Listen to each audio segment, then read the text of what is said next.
Hey guys, welcome to the channel. Today I'm working on a customer's 2001 RX. He brought it to me asking about doing the carbs, and as you can see I already got the carbs pulled and we still have gray fuel line. On his carbs, these bolts or screws for the fuel pump were already loose. When I went in to take the bracket off for the throttle cable, they were already loose. Even the bolts, the screws for the this mounting plate here were loose. So you can see right there,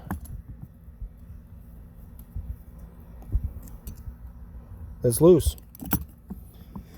So not sure if someone else had rebuilt his carbs before or they just worked their way loose, but he was complaining that it was bogging down and then it would go and then bog down. So I'm guessing he was sucking in air into his pump. But anyway, we're going to rebuild the carbs with a genuine back to OEM kit from Nick at OSD Marine. I got that on order. Hopefully Nick gets that out to me fast, along with some other parts that I've ordered. This is my first time working on an RX. I know it's basically a 951, but we got the oil tank removed because the customer was complaining of the oil leak on these infamous two-piece tanks that leak at the seam. So we're going to take this to my buddy Josh after we clean it up, and he's going to re-weld it and then pressure test it. And I'm going to clean it up with acetone inside and out. But of course we're going to take the grommet out first because the acetone will eat away at the grommet. The grommet does not like acetone. But we're also changing. We got the pipe out, so I'm going through it. Of course we got the gray fuel lines. So I'm hoping the customer wants me to swap those out. I told him about them, and I told him about the infamous green goo. Yeah, that's not good for carbs. They don't like ethanol. And this is an 01, so I don't know when they started the new gray line that's better. But we're going to switch it if the customer wants to the black stuff that I use on all my machines. But we got a new oil injection feed line with filter on, and I'm working on these injection lines here that feed into the engine. I'm going to use a syringe to pump these full of better oil. He was using, as you can tell, the blue shit, the Quicksilver. So I'm going to put the good stuff in here, the XPS E-Tech full synthetic. This is just an empty jug I used to pump the blue stuff out. So we're going to get that primed and ready. And then we'll get the pipe back on. On the RX, you can take the pipe out in one piece. So I didn't have to worry about splitting it. So we're good there. Hopefully it goes back in nice and easy. And if you've never worked on a 951, this is the infamous back nut. That is a pain in the ass to get to. You can buy a special wrench on eBay, but they don't work, trust me. You're actually better off getting a 15 millimeter wrench, heating it up and bending it to this angle, and then grinding this down so that when it's on, you can get back in there and wrench on it. Because remember, you got the pipe here and you got the carbs down here. So, yeah, this is better than the one you can get on eBay. Another issue we found out was the raves. That rave was actually pretty clean. Normally they're not that clean. But then you look at this one, it's super oily. So we're going to get new gaskets on here. And I'm thinking because this side was the side with the gas pump, it's pumping on and off and sucking air. Maybe this one was getting too much oil and this one wasn't getting enough. Who knows? But they're not damaged. They're not chipped or anything, so I'm assuming the pistons and stuff are all good. He said it does run. Does run. He was just having bogging issues, and he said it's been about 6 years since the carbs were looked at. He thinks they might have been cleaned or rebuilt then, but he wasn't sure. But we've got an oily mess in here.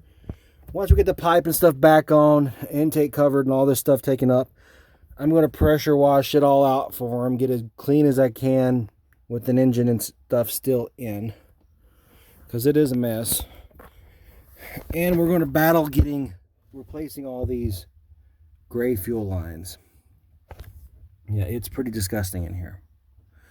So I'm about ready to pack it up for the night.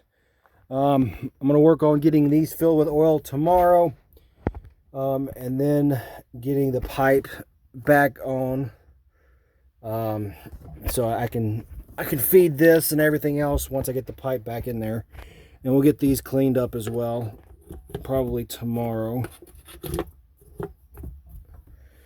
So yeah, otherwise this RX, it needs some love. It needs a good washing and buffing, but I don't think the customer wants to do that. It's basically a ski for his teenage grandkids, and he just wants it to run and be decent. It doesn't have to look very pretty, but I don't know.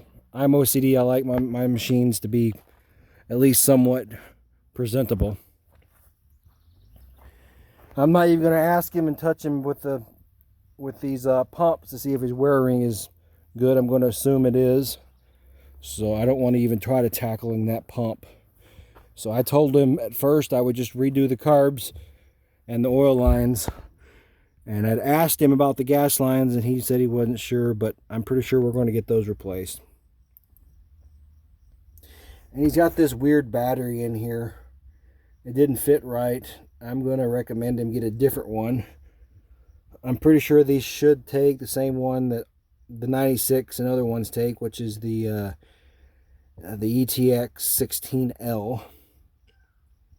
But the guy, he did say he worked on the VTS unit and he put silicone all around here, but of course he needs a new boot. We got that on order from coming too. As you can see, that's going to be a pain. You can see up in there, it's got the metal hose clamps, so that boot is probably ripped up. I'm gonna have fun getting in there, try to replacing that. Hopefully I don't have to take this bucket off, because these buckets are way different than the other buckets I've ever worked on. So, but I told him, I said sealing that was a good idea only if he fixed the boot. But so now he's getting water in there, and it's probably full of water. And instead of draining out, it's just staying in there. So I'm afraid to even open it up. But he says it works. I'm just going to replace that boot and be done with it. So yeah, I might do an update on this once I'm all done.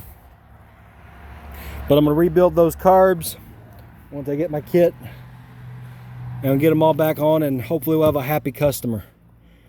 Because I'm tired of working on other people's stuff. I want to work on mine, and I want to ride. So we'll do an update on my 951 XP, my 95 XP 951. I got to replace a fitting on the gas lines and the fuel selector. Got a little gas leak. So we'll get that fixed, and I'll probably do some videos of riding my 96 XP as well, so stay tuned for those.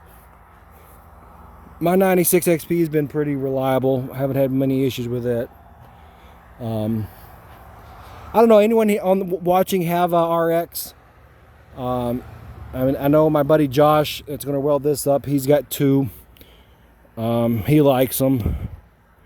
But I don't know, I've never ridden one.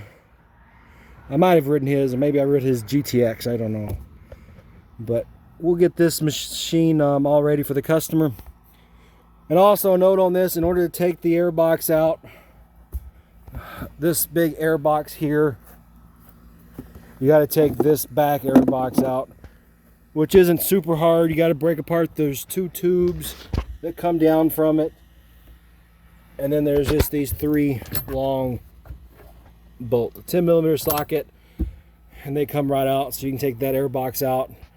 I think this is, that connects to it. Those were those threads. Yep, those thread in there and hold that air box in. So yeah, that's what's needed to take that air box out to get the carbs out. So it's kind of a project. So I hoped I didn't have to take the pipe off on this, but I did. I want to do a good job and get these lines replaced. So we're good there. So thanks for watching the video, guys. Hope you guys have a good night, and I'll see you in the next video.